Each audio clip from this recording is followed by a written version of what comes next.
worship God. You are here, working in this place. I worship you. I worship you. You are here, moving in our midst. I worship you. I worship you. Waymaker, miracle worker, promise keeper, light in the darkness. My God, that is who you are. Waymaker, miracle worker, promise keeper, light in the darkness. My God, that is who you are.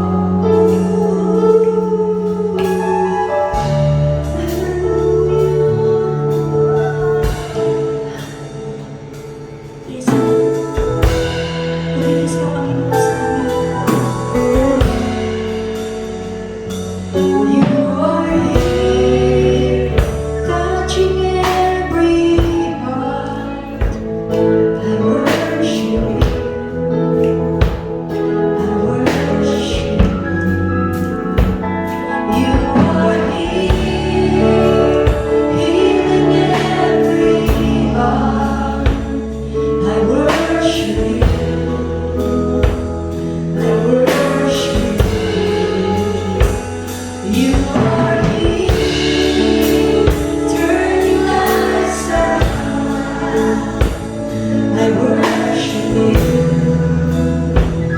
I worship you. Waymaker, miracle worker, promise keeper, light in the darkness. My God, that is who you are. Waymaker, miracle worker, promise keeper, light in the darkness. My God, that is who you are. Waymaker, miracle worker, promise keeper, light in the darkness. My God, that is who you are.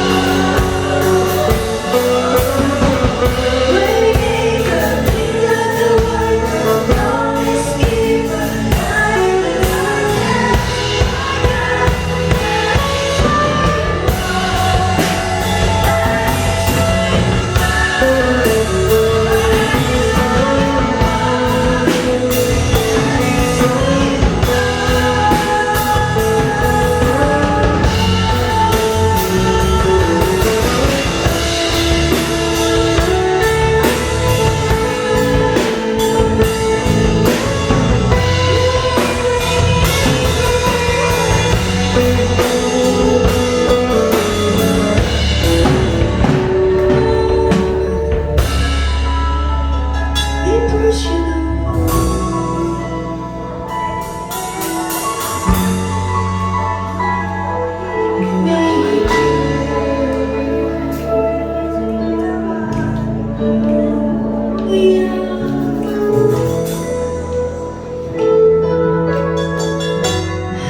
Even when I don't see you working, even I don't feel that you're working, you never stop working, you never stop working.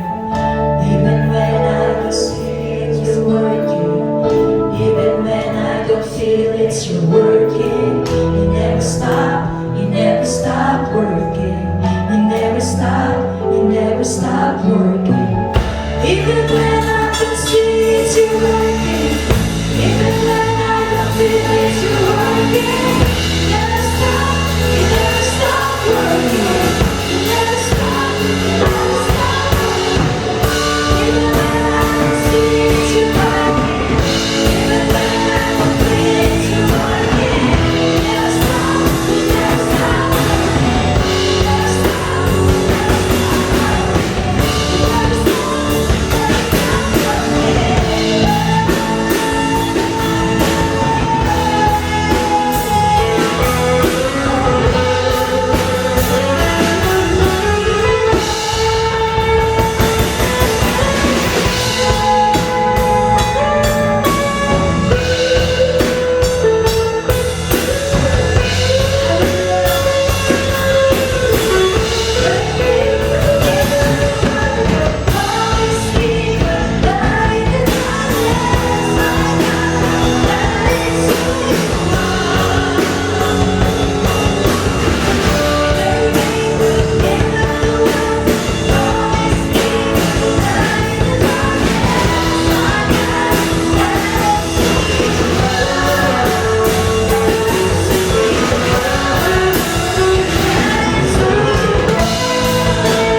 Alam mo, Lord, ang minimithi ng bawat isa, O God.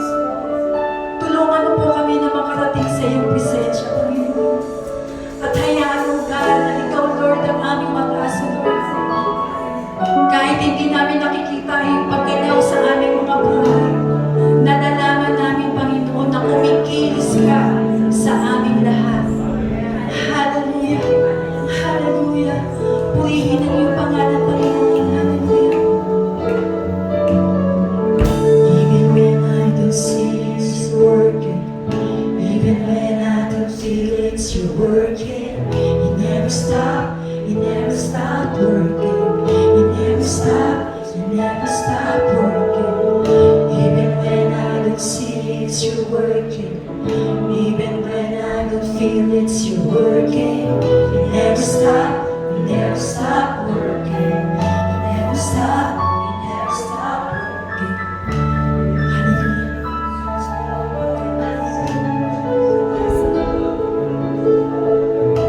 Ito, Lord, ang kumilos sa amin.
Sabay-sabay po natin papurihan ang ating Panginoon. Tayo po'y umawit na Come let us adore. Hallelujah. Oh, praise you, Jesus. Hallelujah, Lord. Hallelujah. Oh, come let us adore Him. Oh, come let us adore Him.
Good morning po. Dadako po tayo sa giving time. Ako nga po pala si Brother Mac Adahar. Nais ko pong i-share sa inyo yung blessing na ginawa sa akin ni God. Kasi nung nakaraan, tinatanong ako ni Mrs. Malapit na magpasko. Magkakapera kaya tayo?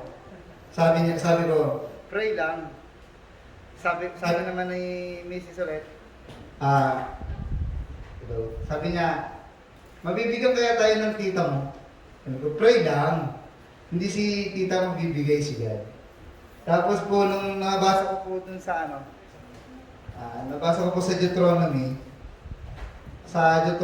chapter 28, verse 8 to 9. Sabi niya, pagpapalain niya ang inyong mga kamali at lahat ng inyong gawain. Pagpapalain niya kayo sa lupaing ibibigay niya sa inyo. Tulad ng pangako ni Yahweh, kayo gagawin niyang isang bansang matatag at nakalaan sa kanyang kung susundin ninyo siya at tutuparin ang kanyang mga tuntunin. Yun po, nung nabasa ko po ito, relax lang kami ng misis ko. Tapos nung dumating po yung December 2, nagpadala na yung tita ko na kapag down na po ako sa enrollment ng Kainos. Tapos po, nagpapasalamat po kasi ang dami pong blessing na dumating sa amin. Una nakapag-enroll na ako sa Kainos. Tapos nagpadala yung tita ko, pambili namin ng pamasko.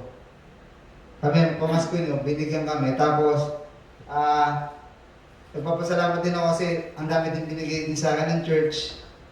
Tapos po, noong December 25, binigyan ako ng tita ko. Kasi nagbigay siya sa mga pinsan ko, ako hindi binigyan. Noong December 25, dinoble niya yun sa akin. Tapos, pinagpahinga lang niya ako nung 26. Ngayong 27, nung umaga na, pagising namin, pinag-grocery naman kami ng worth 10,000. Tapos yung sa kapatid ko, palakihan po sila. Ayan po. Kaya po, nagpapasalamat ako sa Panginoon kasi hindi niya kami pinabayaan. Kaso ang problema lang po, napabayaan na ako sa kusina. Ayan po. Yung nabasa ko rin po sa Awit chapter 37 verse 5, sabi niya, ang iyong sarili ay kanyang italaga. Tutulungan ganap kapag ikay nagtiwala. Kaya nagtiwala kami sa Diyos. Yung tithes and offering namin hindi kami nagkulang, tsaka pag nagbibigay sa amin ng tithes and offering, binibigyan kami ng tita ko, inaano agad namin yung testing offering, tinatabi agad namin. Kasi sabi namin, hindi sa amin yun. Kaya agad yun. Kaya sabi nga nung may giving nung nakaraan, sabi niya, pag binigay mo isang dakot sa Panginoon, yun din ay bibigay sa iyo ng Panginoon isang dakot din. Pero yung kamay ng Panginoon, gaano kalaki. Kaya kapag binigay mo isang dakot din ng Panginoon ng kamay niya. Pero sobrang laki. Kaya magugulat ka bakit siksik-liglig at umaako ka. Kaya paano pa kung binigay mo yung best mo? Yun po. Tayo po yung magbigay.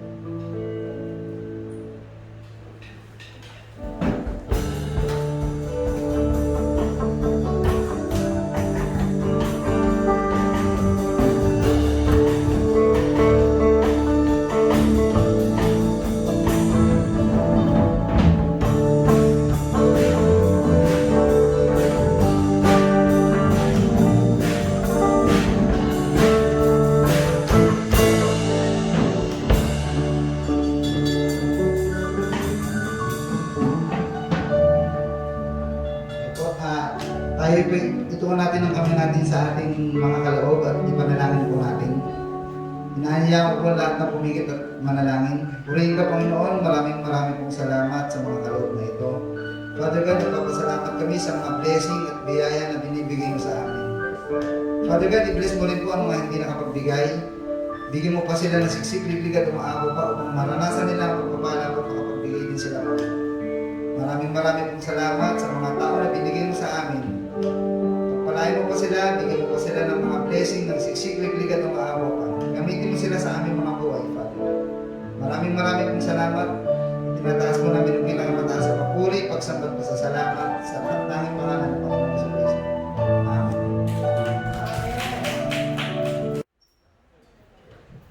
Amen. Hallelujah. God is good.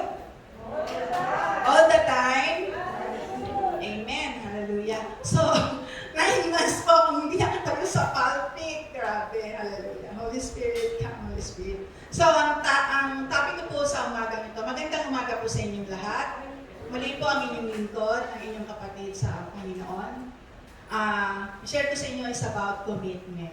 Alam po natin, kapasok ang 2021, kailangan po natin magkaroon ng commitment para sa Panginoon. Amen po ba?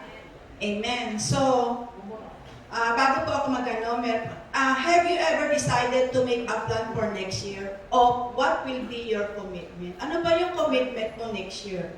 So, bigyan ko po sa inyo ang meaning ng commitment.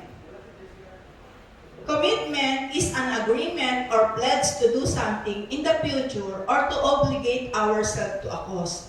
May sinasabi ito na ito isang kasunduan o pangako na gagawin mo sa hinaharap o isang obligasyon na dapat nating gawin sa isang pangyayari o sanhi. Tama po ba? Pero in a scriptural meaning of commitment, it is an action on our part in response to God and His Word.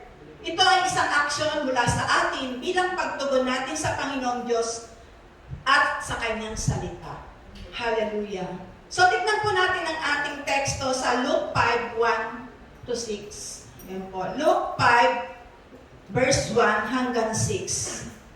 Tayo po tumayo para po pagrespeto sa ating salita ng Panginoon. Hallelujah. One day, as Jesus was standing by the Lord of Gennesaret, the people were crowding around him and listening to the word of God. He saw at the water edge 2 boats, left there by the fishermen who were washing their nets. Verse 3, he got into one of the boats, the one belonging to Simon, and asked him to put out a little from shore. Then he sat down and taught the people from the boat. When he had finished speaking, he said to Simon, "Put out into deep water and let down the nets for a catch." Simon's answer, "Master, we've worked hard all night and haven't caught anything. But because you say so, I will let down the nets." Last verse, when they had done so, they caught such a large number of fish that their net begins to break. Purihin po natin ang pagkabasa ng salita ng Diyos. Tayo po'y manalangin. Hallelujah. Panginoon namin Diyos, hallelujah. Narito po kami muli, Panginoon, upang mag-aral ng iyong salita. Panginoon, sa umagang ito, patuloy niyo po kaming samahan. Kung may nakikita ka po sa aming mga puso, Panginoon, or sa aming isipan, na ito yung mga naging dahilan or hadlang upang hindi kami makaranas ng iyong presensya sa umagang ito, Lord. Patawarin niyo po kami sa lahat ng bagay na nagawa namin. Sa isip, sa salita, at sa gawa, Panginoon, patawad po. At dalangin po namin sa umagang ito, mangusap ka po sa bawat isa sa amin. Kung ano man po yung mensaheng nais niyo pong ipahayag sa bawat isa sa amin. Buksan niyo po ang aming mga puso, ang aming isipan, Panginoon. At muli, Ama, itago niyo po ako sa iyong likuran. Ikaw po ang mangusap para sa kanila. Panginoon, alam po namin, Lord, na wala kaming magagawa kung wala ka po sa buhay namin. Ama, maraming salamat sa lahat ng bagay na ginawa niyo po sa amin. At lahat-lahat po, Panginoon, hayaan niyo pong ibalik po namin sa iyo ang lahat ng papuri na may pasasalamat. Sa pangalan ng iyong anak na si Jesus. Amen. Hallelujah. Palakpakan po natin ang Panginoon. So, maaari na po kayo magsiupo. Ngayon, sinasabi po dito sa ating, thank you. Sinasabi po sa atin dito, sa teksto, na habang nakatayo po si Jesus Christ sa tabi po ng lawa, dun po sa Gennesaret, nagsisiksikan po ang napakaraming tao sa paglapis sa Kanya upang makinig po ng salita ng Diyos. At may nakita po siyang dalawang bangka doon sa baybayin. Nililinisan ng mga mangingisda ang kanilang mga lambat at wala sila sa kanilang mga lambat. At wala sila sa kanilang mga bangka. At sumakay siya sinakyan po ni Jesus Christ ang isang bangka doon na pag-aari po ni Simon Pedro. At hiniling po niya rito na ilayo ng kaunti yung bangka. Sinabi po ni Jesus Christ yun, doon po sa may baybayin. At naupo po siya sa bangka at nangaral po doon sa mga tao. Pagkatapos po niyang mangaral, sinabi niya po doon kay Simon Peter na, pumalaot kayo at ihulog niyo ang mga lambat upang manghuli. At yung last po, sinabi niya, sumagot po si Simon Peter. Sabi niya, magdamag po kaming nagpagod, ngunit wala kaming nahuli. Ngunit dahil sa sinabi ninyo, ihuhulog ko ang lambat. Ganoon nga po ang ginawa niya. Hinulog niya po ang lambat. At marami po siyang isda na nahuli. Kaya't halos mapunit ang kanyang mga lambat. Hallelujah. So, one of the serious problem facing religious-minded people today is that many are not truly committed to God. Tama po ba? So, this lack of commitment is seen in a variety ways. So, yun po yung mga nagiging dahilan. Mga kakulangan na ito yung nakikita sa iba't ibang paraan. Letter A po, no growth back in the Bible knowledge. So, marami pong ganyan, walang paglago sa kaalaman ng Biblia. Not attending worship service on regular basis. Hindi po pagdalo sa gawain ng pagsamba sa Diyos ng regular. And no giving of their means back to God. Hindi pagbibigay sa Diyos ng pagpapalang natanggap nila mula sa Kanya. At yung last po, easily discouraged spiritually. Mabilis humina ang kanilang spiritual life. Amen po ba? So, tignan po natin, the word of commitment has a much deeper meaning in the New Testament. Jesus lived a committed life. He went about doing the will of God. Amen po ba? So, sinasabi na yung salitang commitment ay isang malalim na kahulugan sa aklat ng Bagong Tipan. At sinabi rito, si Jesus Christ ay namuhay na mayroong buhay ng pangako. Ito ay ang gawin niya, ang kalooban ng Diyos Ama. Yung pangako niya sa Diyos, gawin niya. Amen po ba? So, at the beginning of Luke chapter 1, nakita po natin yung teksto, no? No, sa umpisa pa lang. Sabi niya dito, we see that Peter is on the beach washing his fishing net in a disappointed reaction. Meron isang disappointed reaction. Kasi alam niya, wala silang mahuli eh. Sabi niya po dito, he went about doing the will of God. Tingnan po natin, meron pong apat na step. Doon po sa apat sa tekstong binigay ko po sa inyo. Number 1 po na naging step ni Peter, yung naging pangako niya, is getting involved. Amen? Sa kailangan po natin, magkaroon po tayo ng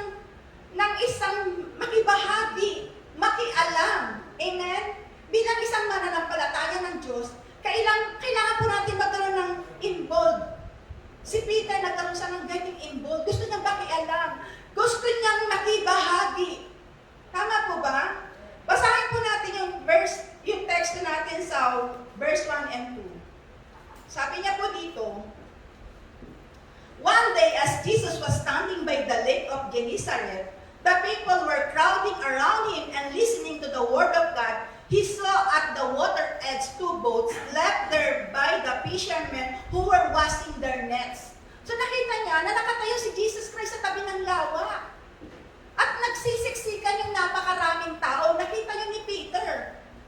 At naglalapitan yung mga tao sa kanya upang makinig ng salita kasi naupo siya doon sa bangka. Amen po ba? So habang nakaupo sila at nakikinig ng salita ng Diyos, may bago siya umupo doon, nakita ni Jesus Christ yung bangkang dalawa ni Simon Peter.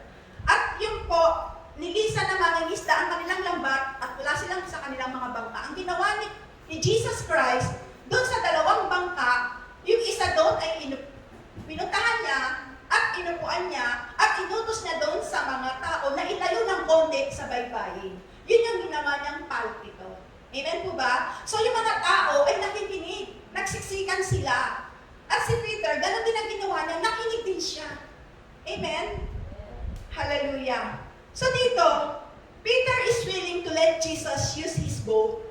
Amen? Andun yung willing niya na paggamit niya yung kanyang bangka sa Panginoon. Kapatid, baka may bangka ka dyan. Amen?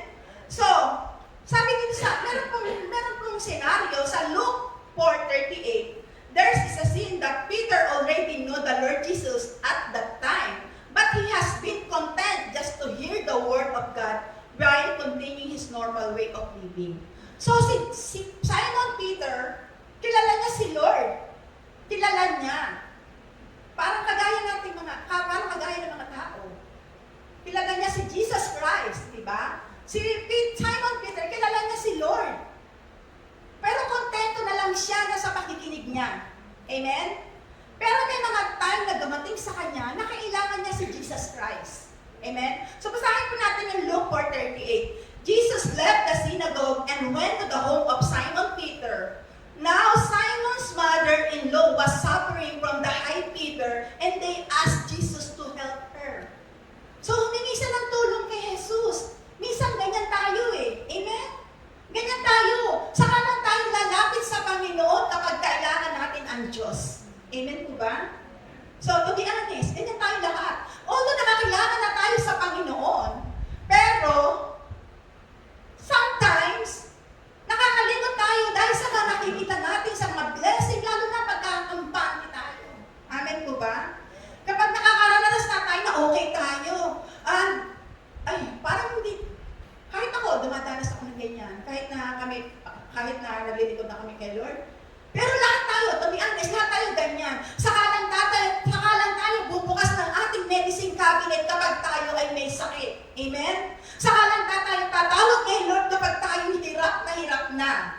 Amen? Pero yung pinangako natin sa Panginoon, mula pa nang nakilala natin si Lord, kumusta na po? 2020, ang daming nangyari sa buhay natin. Ngayon, papasok ang 2021.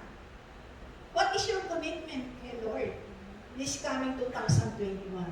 So habang nakaupo ka na sa upuan mo, kapatid, mag-decide ka na sa Lord kung ano ba yung ipapangako mo sa Kanya.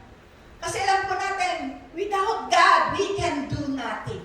Amen? Wala tayong magagawa, kapatid. Pag oras na. Amen? So sinabi niya po dito, nakita niyo, di ba? Si Simon Peter, kilala niya si Lord, na-encounter niya na, pero papetiks-petiks lang siya nakikinig ng Word of God. Amen? Paupo-upo lang siya. Pero nagkaroon siya ng commitment. Nakita niyo ang ginawa niya, di ba? Sa number 1, na, ano ba yung getting involved? Gusto niya makialam. Gusto niya makibahagi. Kapatid, gusto mo ba makibahagi sa ministry ng Life Giver Cubao? Amen. Hallelujah. Purihin natin ang Panginoon. Palakpakan natin ang Panginoon Diyos. Hallelujah. So dito po, this picture of many Christians today, tingnan natin ha, ito yung mga imahe ng mga Kristiyano eh, di ba? Pag nagsishare ka ng Word of God, siyempre kwento-kwento muna, di ba? Friendly evangelism, ganyan muna tayo, hindi naman sasabak agad natin si Lord eh. So, kailangan siyempre, friendly yan, hanggang sa nagkwento na yan, hindi naman kailangan ka magdala ng Bible, kapatid eh. Ikaw may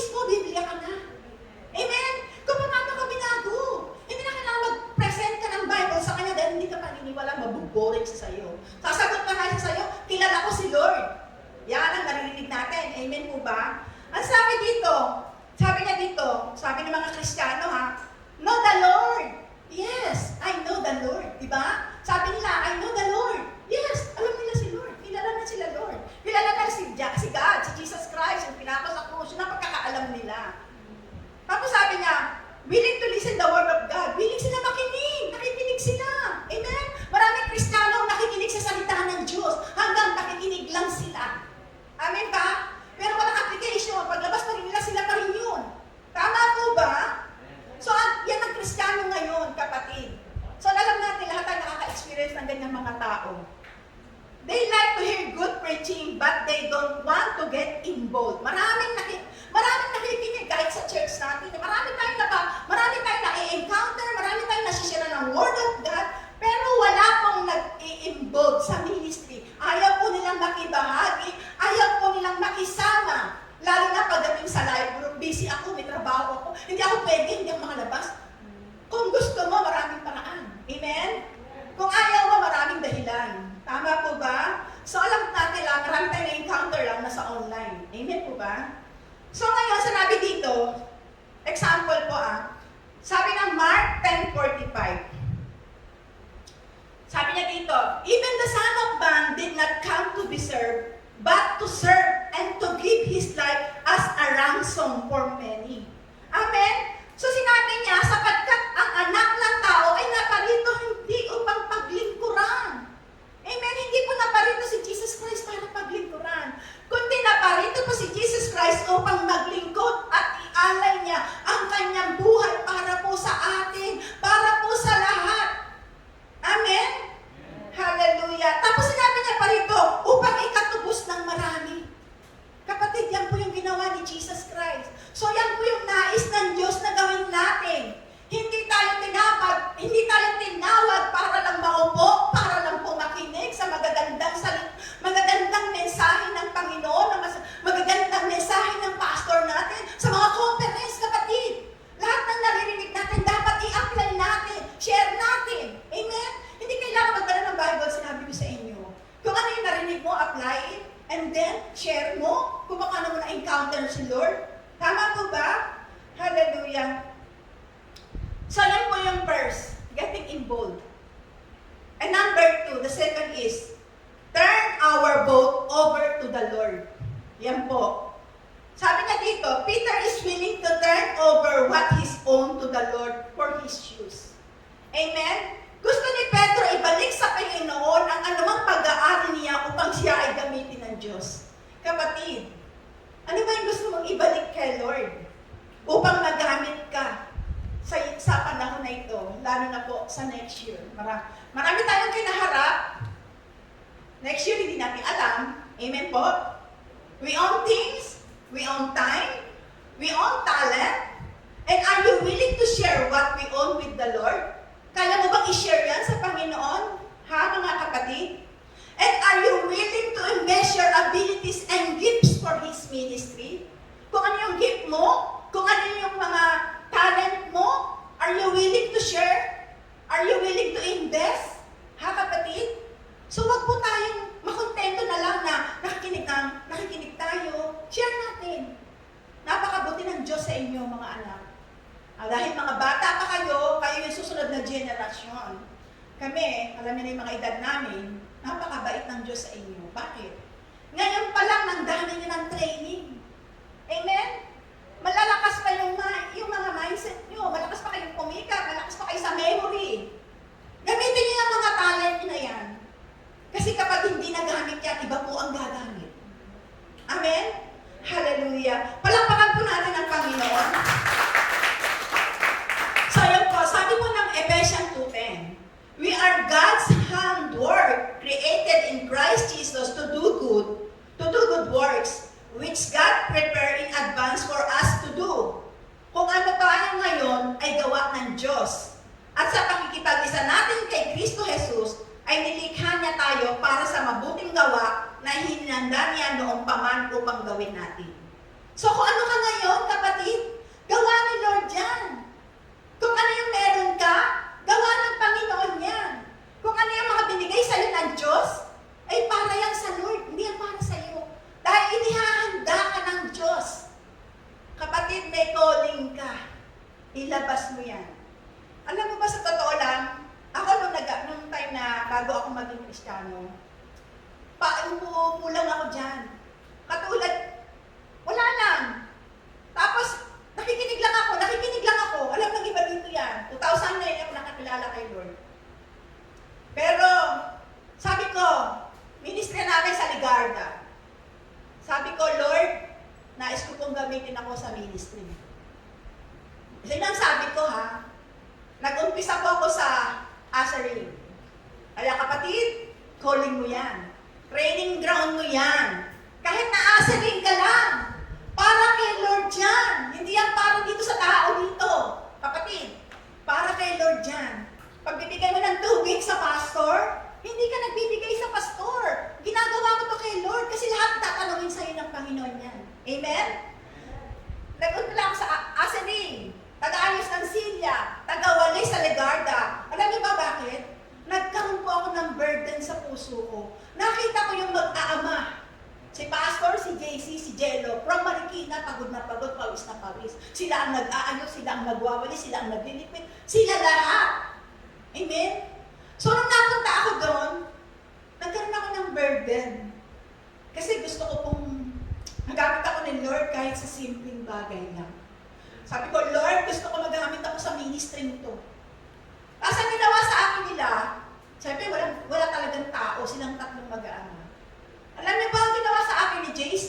Inasend akong NC. Training ground eh. Hindi ako marunong, nahiyain ako, nandiyan ako sa isang sulok. Ang nagbe-mentor sa akin, si Sister Angie at si Sister Rose. Tapos 2009 yun, nakakilala ako sa Lord, nag-retreat ako sa JCMB. Ang nag-mentor sa akin si Donna. Nakita niyo, mabata. Amen? Sila po yung nag-aalaga sa akin, si Sister Mary at saka si Maring Nenia. Sila po yung mga nanay ko po sa JCMB. Nakita niyo? Kapatid, kahit na maliit lang yung ginagawa mo, yan po ay para sa Panginoon. Amen? Huwag kang titingin, napapagod ako, naglilinis ka, nagwawalis ka. Yun ay lahat para sa Panginoon. Magpasalamat ka dahil tinatawag ka dyan. Tinitignan ng Lord kung hanggang saan ang faith mo, kung hanggang saan ka magtitiis. Amen? Amen. Palakpakan po natin ang Panginoon. Hallelujah. So yung number 2 po natin, in turn our boat getting over the Lord. So sabi po ng verse 3, sabi, He got into one of the boats, the one belonging to Simon Peter, and asked to him to put out a little from shore. Then he sat down and taught the people from the boat. Sinabi niya, sumakay po si Jesus Christ sa bangka ni Simon Peter. At hiniling niya po doon na ilayo ng kaunti mula po sa baybayin. At siya po ay naupo. Si Jesus Christ. Naupo po siya. Amen? So, makikita po natin dito, this takes faith to push out. Ito na po yung third. The third step is put or push. I-push mo yung faith mo, kapatid. Humakbang ka para makasunod ka sa Lord. Kasi without faith, Lord, kapatid, hindi ka makakagawa eh. I-push mo, itulak mo. Kasi kung hindi mo igagalaw, okay, may faith ako kay Lord eh. Amen? Minsan ganun tayo eh. Lagi na may faith dito, kami po, may faith tayo. Pero sabi, ang ginawa po ni Simon Peter, is to push out a little. Ang ginawa, pinapakita niya yung faith niya. Faith is involved when we accept Jesus Christ in our life. And there is also risk and sacrifice. Kapag ikaw pinos mo ang faith mo sa Lord, marami kang pagdadaanan. May risk and sacrifice that we are going to face. But God teaches us here that it always pushing our faith, He delights to use us for His glory. And how can we have a commitment with Him if we are not willing to push or push out a little? So, paano mo maipapakita sa Lord yung pangako mo sa Kanya kung hindi ka gagalaw? Kapatid, kapag tayo, sa akin, sa buhay ko bilang, katulad sabi ko sa inyo, 2009, nakilala ko si Lord. Kasi sabi ko, Lord, gusto ko magamit sa ministry nito. So ayun, nagpagamit ako sa mga maliliit na bagay. Hanggang sa 2000, mag-retreat ako 2009, na-encounter ko si Lord. Petiks pa lang ako doon. Namit ko si Bishop Manny Santiago sa conference. Hanggang sa lagi ako mata ng conference kasi andun yung ano ko eh. Dumaan ako sa mga persecution. Ang family ko, lagi ka na lang nasa ministry, lagi ka na lang nasa church, hindi ka na umuwi ng bahay. Doon ko po sinenter ang buhay ko. Kasi kung sa bahay ako, wala mangyayari sa akin. So ang ginawa ko, kahit na ano sabihin nila sa akin, sabi, lalagpas ka na sa langit. Sabi gano'n, mga word, pinabayaan ko lang po sila. Pero dumating po 2016, nakilala ko si Bishop. So doon po nila ako pinasok sa Kindness Bible School. Ang akala ko po sa pagpasok ko sa Kindness Bible School is seminar. Hindi ko po alam na may mga matrikula. Tapos namit ko po yung mga artista, mga abogado, mga nurse, mga lahat ng klase ng tao, mga edukado. Sabi ko, Lord, hindi yata ako bagay dito. Tapos sa linggo na ako pumapasok, may assignment po ako sa English. Diyos ko, Lord, English. Hindi ako mahilig sa English dahil yan ang pinaka-hate na hate ko. Dahil yung teacher ko dyan, napakatamad nagturo. So, naumiyak ko sa 7-Eleven. Sabi ko, meron ako nadinig na, meron po nagsabi sa akin, discourage po ako. Pupunta ka, mag-aaral ka ng Bible School, anong alam mo? Ng classmate no, artista, abogado, nurses, mga doktor, mga professional. Sabi niya, wala kang kaalam-alam. Sa kalang nanay, sabi sa akin. Pero may narinig po akong edible voice. Umiiyak po ako sa 7-Eleven. Huwag kang tumingin sa tao. Tumingin ka kung ano ang gagawin ko sa'yo. Amen? Kapatid, kung nape-persecute ka, dahil lagi ka na dito sa church, kung bakit lagi ka nagpupuri kay Lord, bakit nagpe-praise the Lord ka kay Lord, bakit nag-a-alleluia ka kay Lord, pabayaan mo sila. Kasi may calling ka. Amen po ba? Sabi ko, sige Lord, niyak ako, sige Lord, kasi sabi ko, papaalam na ako kay Pastor. Pero nakakaawa naman si Pastor, bibigyan ko kahihiyan kay Bishop. Sabi ko gano'n sa sarili ko. Hindi ko siya bibigyan ng kahihiyan. Sige Lord, papasok na po ako. Kayo na pong bahala. Kasi po, English po, introduce yourself and ibigay mo yung achievement mo sa Lord kung ano yung na-achieve ko sa Kanya mula na na-encounter ko si Lord. Diyos ko, paano ka? Sanay po ako sa kampo na gumaganon kasi puro kampo po ang lagi kong inaatinan. Lagi po kami nag-live group sa kampo, mga soldier, mga colonel, kasama ko po si Pastor. Ngayon, gumaganon ako lagi sa ganito, maraming party. Sabi ko, di ayun na ako naman, ay ikaw na po, sabi ni Teacher Dayan. Sabi ko, good morning classmate. I'm sorry to tell you but I don't know how to speak in English, but a little only. Sinabihan na sila.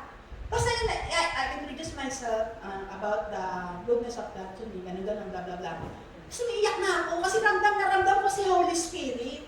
Tapos after that, alam niyo ba, after that, sabi niyang, nagpalakpakan yung mga ka-classmate ko. Tapos niyakap ako yung asawa yung gumabaw, niyakap niya, Dennis Roldan.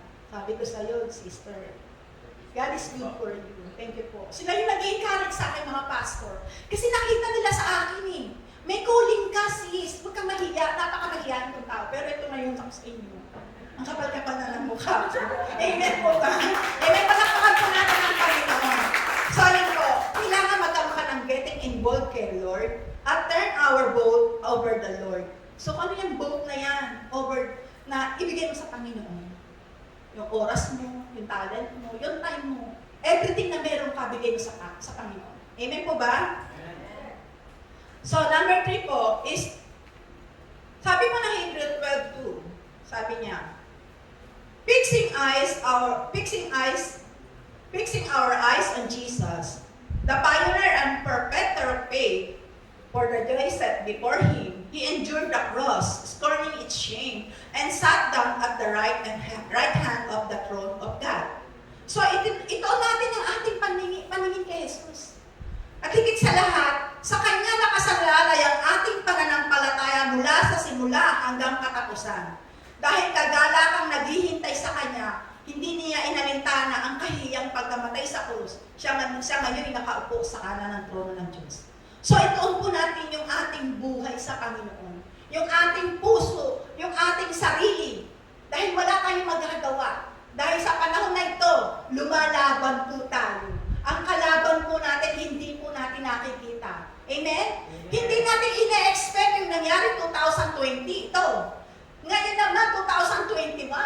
Amen po ba? May nagbabadya na naman ako ano-ano. Nakakaramdam pa kayo ng lindol? Oh. Kami po nakakaramdam ng lindol sa Antipolo. Malakas po. Natatahimik na lang ako sa pinapakiramdaman ko yung aftershock kasi mababa. Pero ginigising ko sila, ayaw nila magising. Ako lang po nagigising. Kasi nagulat po ako, yung bed ko po, gumaganon-ganon po siya. Tapos yung bintana namin, krig-krig-krig-krig yung bintana ng salamin. At yung mga manok at aso, aw-aw-aw, nagtatawag. Ibig sabihin, malakas po. Kasi Calabarzon po kami. So yun po, in the last po, the first step is launch out into the deep. Yun po. Ilunsad sa malalim. Sabi po ng verse 4, when he had finished speaking, he said to Simon Peter, put out into deep water and let down the nets for a catch. Sinabi po ni Jesus Christ, pagkatapos siya mangaral, sinabi niya kay Simon Peter na pumalaot kayo at ihulog niyo ang lambat mula sa medyo malalim. Sabi niya ganon, Peter is told to launch out into the deep. Here is total dependence on the Lord. It is the point of the no return. It is here that we are totally given over to doing God's work. It is here where He becomes the priority of our lives. So, nung inutusan si Pedro ni Jesus Christ, na inunsad papunta sa malalim ng kanyang lambat at ang kanyang bangka, ito na yung buong depende sa Panginoon. Ito na yung wala nang balikan pa. Nagdepende siya sa Lord. Wala nang balikan. At ito na yung buong niyang ibinigay sa Panginoon ang lahat ng bagay. Pinagkaloob niya na lahat kay Lord. Minsan ganito yung sitwasyon natin eh. Siya na yung naging prioridad ni Simon Peter nung time na yun, nung sinabi ni Jesus Christ, sumunod agad siya. After siyang mag-decide, ang sabi niya rito, sa ganito nagkaroon ng desisyon tungkol sa kanyang pangako sa buhay. At masasabi din natin ang Panginoong Jesus ang ating kabuuan na pangako sa ating buhay. At hindi lang tayo tagamasid. Katulad ni Simon Peter, hindi lang siya tagamasid, kundi nais din natin makibahagi. Tama po ba? Hindi ang kagustuhan ko ang siyang importante. Alam ko lahat tayo, hindi yung kagustuhan lang natin ang importante, kundi ang buhay natin ay hindi patungkol sa atin, kundi patungkol po lamang sa Panginoong Jesus. Amen po? Amen. So sabi po sa verse 5, sabi niya dito, we may walk all night but still catch nothing. Yun po ang sabi ni Simon Peter. Kahit daw magtrabaho sila hanggang gabi, ngunit wala pa rin po silang nahuhuli.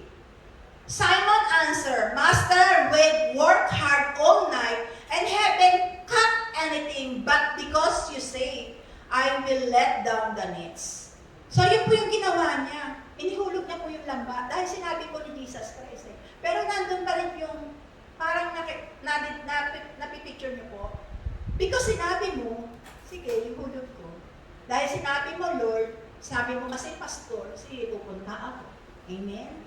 Diba? Minsan ganun tayo. Amen? Minsan, kaya lang tayo minsan napapa-online dahil meron nag-forward sa atin ng link. Yung karamihan na Kristiyano. Amen po ba? Hindi, kaya lang nakaka-attend dahil parang na-pwersa lang pero wala dito sa puso. Amen po ba? So, tingnan natin po yung scenario. Sabi niya dito, but the person who is totally committed to the Lord does not trouble the needs of his life. He knows that if he seek first the kingdom of God and His righteousness, then all these things will be provided. Sinabi po yan na Mateo 6:33. Pag sumikatan daw po natin na higit sa lahat, ay yung pagharian po tayo ng Diyos at mamuhay ng ayon sa Kanyang kalooban. At ipagkaloob po natin ang lahat-lahat para sa Kanya. Amen po ba? So sinasabi dito, sabi ni Peter, and so Peter experienced the Lord power in the deep. Naka-experience po si Peter ng kapangyarihan. Nang he was not only amazed, but fell down before Jesus and confessed his sin. Nung nakita niya, nung nilaglag niya ang kanyang lambat doon sa lawa, yung lambat po ay napuno ng isda. Amen? So nakakita po siya ng kapangyarihan na ginawa ni Jesus Christ. Kasi day and night, pagdamag sila doon kahit anong araw, wala silang mahuli. Pero nang sinabi ni Jesus Christ at sumunod siya, di ba may lumabas na kapangyarihan? Alam niyo po ba ang ginawa ni Simon Peter? Sabi niya dito, sa verse 6, when they had done so, they caught such a large number of fish that their nets began to break. Tapos in verse 8, when Simon Peter saw this, he fell at Jesus' knee and said, "Go away from me, Lord, I am a sinful man." Amen? Humingi po siya ng tawad kay Lord. Katulad nga po ng sabi ko sa inyo, kilala niya si Lord. Nakikinig siya ng salita ng Panginoon. Nandun lang siya. Pero nung na-encounter niya si Lord, nung tinawagan niya si God, nung may sakit yung kanyang ganan, pinagaling ng Panginoong Jesus. At hindi lang po yun. Ang ginawa po niya, nung nakita niya yung ginawa ng Panginoon, humingi siya ng tawad sa nagawa niya. Amen? Kapatid, marami kang tinatanggap na biyaya sa Panginoon. Maraming kababalaghan ang nangyari sa'yo mula nang ma-encounter mo si Lord. Pero sometimes, minsan sa buhay natin, parang papetiks-petiks lang tayo. Na sapat na sa atin yung makinig ng salita ng Diyos, sapat na, pero hindi tayo nagkakaroon ng involvement. Ayaw natin humawak ng ministry because natatakot tayo. Katulad nga sabi dito, push mo. Kapatid, i-push mo yan. Yung faith mo, ihakbang mo. Kasi ako napakinggan ko, nag-aaral ako ng kindness noon. Talagang tumama sa puso ko yun eh. Sabi niya doon sa akin, yung sinabi ni Bishop, kung may faith ka, gumawa ka, kumilos ka. Kaya nung inasal ako ni Pastor doon sa live, sa Kankrame, ninenervous ko talaga ako, naggaraw-gar ang boses ko eh. First time ko magsalita sa karami, ganun po mag-training si Pastor. Unang sasala ka talaga agad. Talagang pinush ko yung faith, Lord, I will faith, I will have a faith, sabi kong gano'n. So yun, sige. Tapos may nagsabi pa sa akin, may narinig pa akong word. Mamatay ka sa sarili mo. Amen? Die yourself.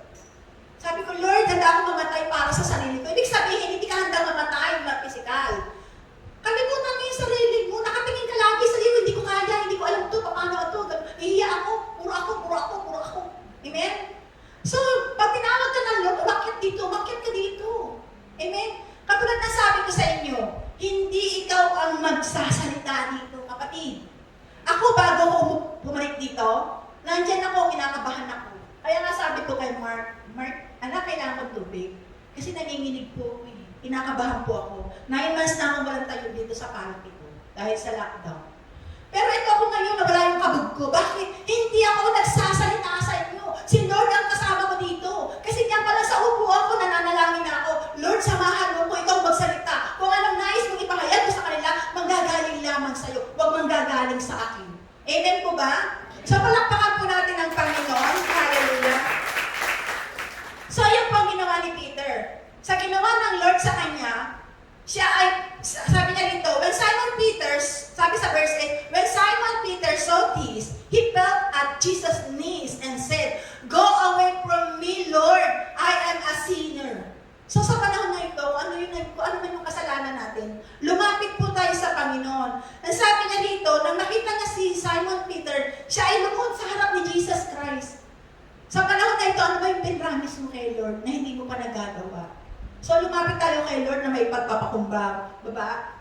Alam niyo ako, hindi ko alam na magte-testify ako sa inyo. Sabi ko kay Lord, Lord, ikaw na ang bahala sa akin. Kasi yung tinetestify ko sa inyo, yung nangyari sa akin, yung pangako ko kay Lord. Sa pangako nga kay Lord, sinabi kanina may sacrifices, di ba? Amen. Pag naglingkod ka kay Lord, maraming sakripisyo. Dumaan ako sa matitinding pagsubok, 2019. Ito yung pinakamatindi. Yung apo ko na nasa poder ko, yung babae, 2 years old, nandito ako sa ministry. Tinatawagan ako ng manugang ko, Ma, sige, si Yana, ubo ng ubo. Umuwi. Tapos, after ministry, umuwi ako. Nakita ko yung apo ko. Gumagano. Humihingal.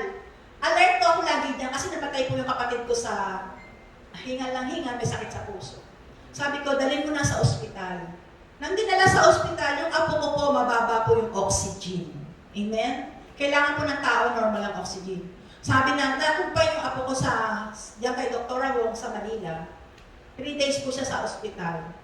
Ang pangalawa naman po na nangyari, 2019, yung anak po ng bunso ko, si Ezekiel. Dinala po namin sa Pangasinan, na-expose po kami sa lamig. Nagka-asthma po, may asthma kasi mga bata. Hinihingal din po, hindi makahinga, ubo ng ubo.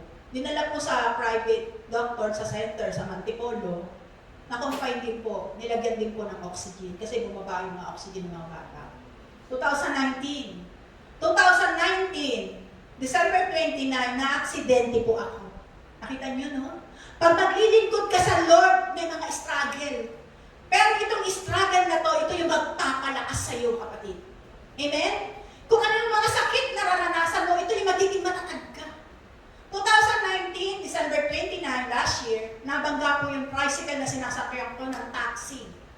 Nauntog po yung tagiliran ko, nang humampas po ako sa taxi. Pagkagising ko po, sabi ko, ano nangyari? Sabi ng driver, ate, okay ka lang? Hindi ako makahinga. Dali niyo ako sa ospital. Dinala po ako sa emergency ng San Juan. Doon po nag-uusap sila. Kina-interview ako, hindi ako makasalita. Pagkatapos nung in-x-ray ako, laboratory ako, may bali po ako sa tagiliran. Yung mga ribs ko dito, balibo. So masakit po pag humihinga ako. 2019, December 29, nakita nyo. Pagkatapos po ng struggle ko na yan, February, July, February, March, April, May, March, iba may lockdown, 2020. July po, birthday ng apo ko. Alam niyo po nangyari sa apo ko? Nagkikisay po at nawala ng malay. Nangitim na po. Nilagyan ako ng kutsara sa bibig, yung anak ni Jacqueline. At dinala po dito sa Capitol Hospital. Pandemic. Diba? Kasagsagan ng pandemic. Napakabuti ng Lord. Iniyak lahat sa Diyos siya. Iniyak lahat sa Lord dahil wala naman akong magagawa. Amen ba? Lord, birthday ng apo ko yung araw na yun. Ikaw na ang bahala dahil you are a healer, Lord. Amen? So yun, gumaling yung apo ko. Maghapon lang sa ospital. Sabi ko yung safety ng family. Kasi kasagsagan ng COVID. Nandun lang yung apo ko sa may parang tent lang ng emergency. Kasi ang daming anak ko. Pinapalipat pa nga ng ospital. Huwag kayong lilipat. Diyan lang kayo. Sabi ko kasi delikado lipat-lipat. Pero ito yung pinakamatindi. Amen? July, August. Yung anak ko.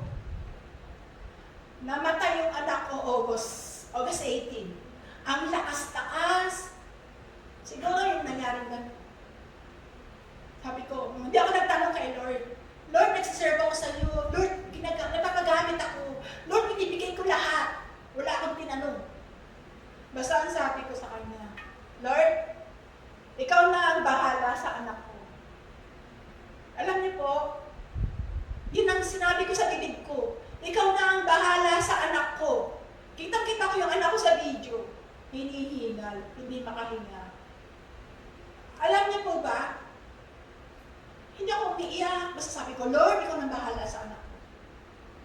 Dali niyo na. Dinala. 30 minutes. Patay na.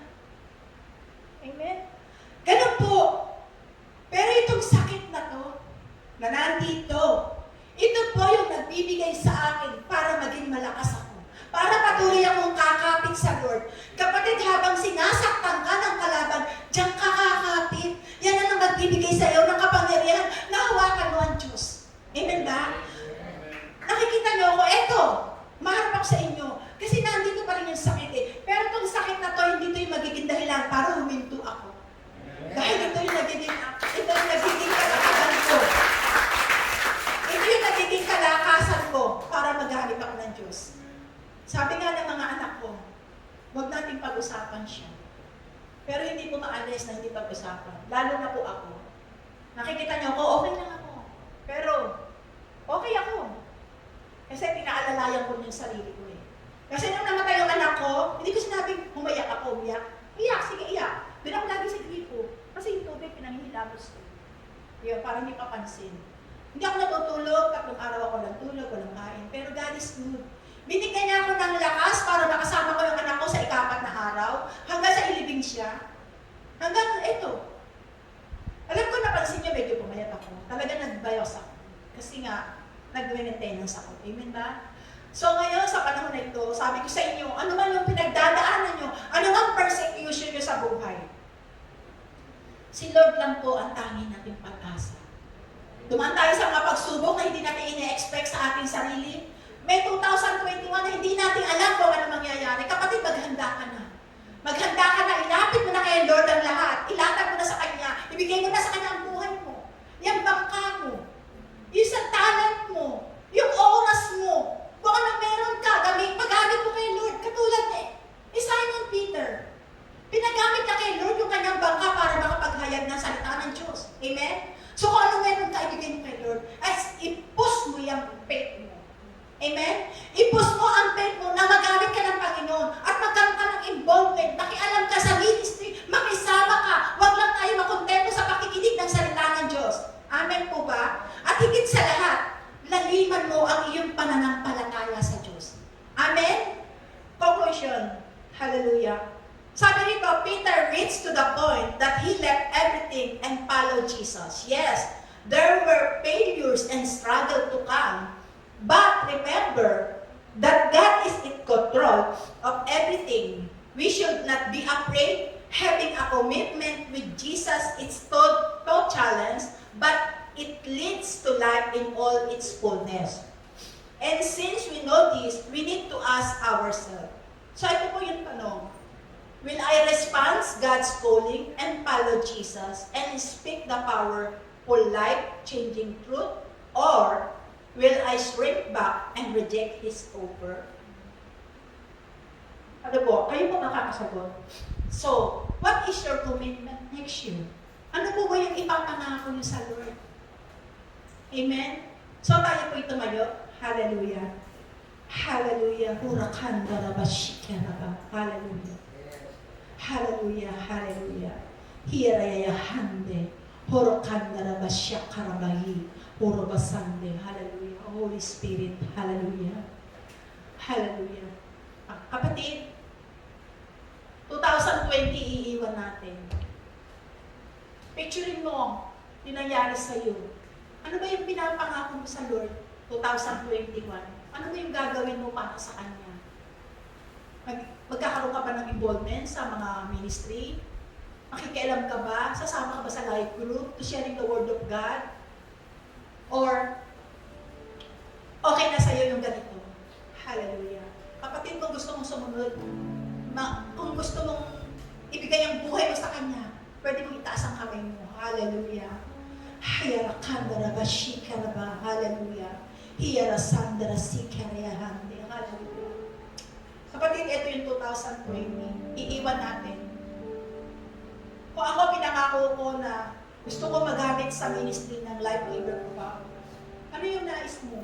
Ano ba yung pinapangako mo? Ano ba yung gagawin mo para sa Kanya? Hallelujah. Kapatid, wala na ma-encounter mo si Lord. Alam mo sa buhay mo, na si Lord ang tumubos ng lahat ng kasalanan natin. Si Jesus Christ, ibinigay niya yung Kanyang bugtong na anak para sa kaligtasan nating lahat. Next year, eto na tayo. Hindi natin alam ang mangyayari. Kung ano ang mangyayari sa atin. Ano ba yung gusto mong gawin next year? Hallelujah. Harakanda. Pwede mo sabihin sa Kanya. Pwede kang mangakaw sa Kanya. Pwede mo sabihin sa Kanya, Lord, iiwan ko yung 2020. At haharapin ko ang 2021 para maglingkod sa'yo. Pero ibigay ko buhay ko sa'yo. Ibigay ko yung oras ko sa'yo. Yung talent ko, Panginoon. Kung ano meron ako na binigay mo sa akin. Lord, gamitin mo buhay ko. Sabihin mo sa Lord. Nakikinig siya sa'yo. Nais ng Diyos na sabihin mo sa Kanya. Kapatid, nakikinig siya sa'yo. Nandyan siya sa tabi mo. Nais nang pumasok sa puso mo. Huwag lang po tayo maging kampante. God is good for Diyos sa buhay natin. Alam natin, maraming struggle. Ito yung struggle na magpapalakas sa'yo. Ito yung struggle na magpapalakas ng pananampalataya mo kay Lord. Kung saan ka mahina, doon ka niya palalakasin, kapatid. Hallelujah. Katulad ng pinagdaanan ko sa matitinding buhay ko. Ito yung pinakamatindi na matayan ako ng anak. Pero ito ang naging susi para patuloy akong lumapit sa Panginoon. Kapatid, kung ang problema mo ay ang iyong pamilya, kung ang problema mo ang iyong asawa, kung ang problema mo ay ang iyong anak, hallelujah, ito na yung time para lumapit ka. Hallelujah, hurakan na rabashikaraba, hallelujah. Panginoon, hallelujah, dalangin ko po sa iyo, Panginoon, ang mga kapatid ko na narito, Panginoon. Lord, patuloy mo po silang ihipuin, patuloy mo silang hawakan, patuloy mo silang palakasin, Panginoon. Kung sa mga buhay po na namin, Panginoon, ay minsan pinaghihinaan kami, Ama. Hallelujah. Bigyan mo kami ng kalakasan, Panginoon, na galing sa iyo, Lord. Alam po namin, Lord, without you, Lord, we can do nothing. Wala kami magagawa, Panginoon. Kaya, Holy Spirit, patuloy mo kami patatagin, palakasin, Panginoon. Gamitin mo po ang buhay ng bawat isa na narito, Panginoon. Nawa, magamit po sila sa mga online, Panginoon. Sa lahat ng mga bagay na nais mo magamit sila, Panginoon. Hallelujah. Lord, maraming salamat po sa umagang ito. Salamat po sa kabutihan mo. Salamat po sa presence mo, Panginoon. Lord, ang lahat na ito'y binabalik po namin sa pangalan ng iyong anak na si Jesus. Amen. Palakpakan po natin.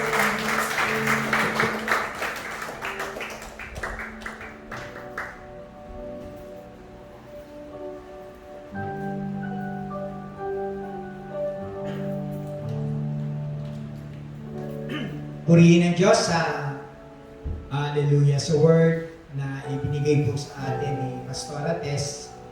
Hallelujah. Thank you sa Lord sa kanyang buhay. Patuloy na ginagamit ng Panginoon. Ako po, naniniwala po ako pag may malaking pagsubok ay mayroong malaking pagsubok. Meaning pag may pagsubok, may pagsubok. Kasi kapag sinuko mo yan kay Lord, totally ibinigay mo sa Kanya, doon ka magkakaroon ng kapahingan. So this morning, tayo po ay darako sa banal na hapunan. So ang banal na hapunan ay kahapayagan ng kamatayan at muling pagbabalik ng ating Panginoon. Sinasalamin po nito ang ginawa ni Jesus upang ang bawat isa sa atin ay magkaroon ng kaligtasan. Bakit po natin ito ginagawa parati? Sapagkat ang sabi ng banal na kasulatan, sa tuwing kayo magkakatipon, mag-aaral ng salita ng Diyos, sasamba sa akin, huwag niyong kalimutang magsalo-salo at alalahanin ang ginawa ko para sa inyo. Purihin ng Diyos, ang banal na hapunan ay hindi lamang po isang seremonya na ating ginagawa, kundi ito po isang pagpapala at biyaya para sa bawat isa sa atin. Sapagkat ang katawan ng Jesus na nabayubay sa krus, na ang osyang ito, ang tinapay na ito ay nagsisimbolo ng kanyang banal na katawan. Ito po yung nasugatan, binugbog, at pinahirapan. Pero ang sabi ng 1 Peter 2:24, sa kanyang pagkamatay sa krus, kinuha niya ang bigat ng ating mga kasalanan, maging ang ating sakit at karamdaman. At sa pamamagitan ng kanyang mga latay, maranasan natin ang kompletong kagalingan. So ang banal na hapunan ito, ang tinapay na ito na nagsisimbolo ng katawan ng Panginoong Diyos, ay magbibigay ng kagalingan sa inyong karamdaman. Amen po ba yan? As we partake of His body, I believe that healing flows in our bodies. Sige, tayo pong lahat ay tumayo. Taas po natin ang tinapay.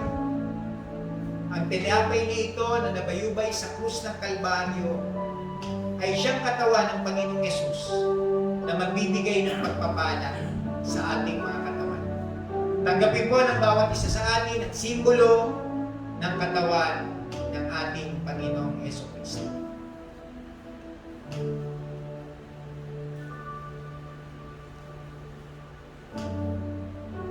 Itaas po natin ang kopa. Ang kopang ito ay nagsisimbolo ng dugo na Jesus na tumulo sa krus ng Kalbaryo. At ang dugong ito ay isang kapangyarihan laban sa lahat ng gawa ng kaaway. At sabi ng salita ng Diyos, sa pamamagitan ng dugo ng kordero, ay pinagtagumpayan ng bawat isa ang lahat ng gawa ng kaaway. Ang dugo ng Panginoong Jesucristo na tumulong sa krus ng Kalbaryo ang nagbigay po ng kapatawaran at paglilinis ng ating mga kasalanan at katagumpayan sa pagtanggap po natin ng banal na dugo ng ating Panginoong Jesucristo ay tatanggap po tayo ng covering ng kanyang banal na dugo laban sa lahat ng masasama, maging sakit at karamdaman na umiiral sa kasalukuyan ay hindi makakapasok sa inyong katawan sapagkat ang dugong ito ay proteksyon ng bawat isa. Tulad nung unang panahon, sa panahon na kung saan ang Ehipto ay maraming salot na dumating.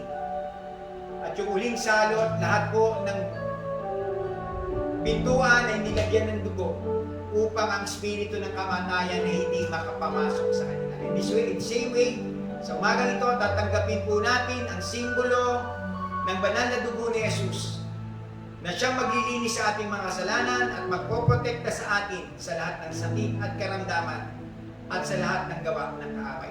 Tanggapin po natin ang simbolo ng dugo ni Jesus na tumulo sa krus ng Kalbaryo.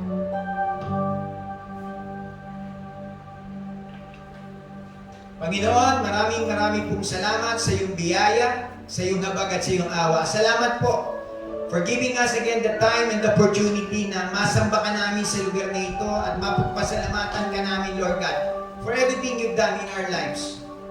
Thank you, Father, for your word.